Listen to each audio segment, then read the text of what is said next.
नमस्कार दोस्तों, हम गीतकार वकील। आज थोड़ा सा तबीयत ठीक बा आप सबकी दुआ से।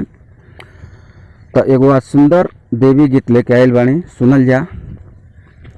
सुनावे से पहले एगो छोटा सा रिक्वेस्ट बा, जे भाई हमारा चैनल के अब तक सब्सक्राइब नहीं के ले बा कर ले, कहे से कि ऐसे सुंदर सुंदर मैटर हम रोज लिख के लेके आई ना तमाम भाई लोग खातिर जकरे पास पैसा नहीं के गाना लिखावे का।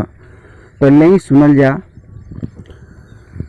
चुनरी लाल लाल माई को लागेला कमाल माई को,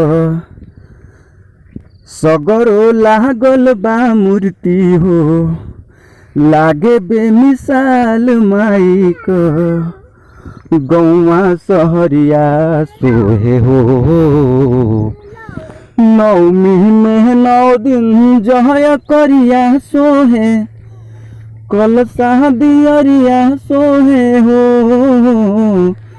नौमी में 9 दिन जहया करिया सोहे, कल दियरिया सोहे हो।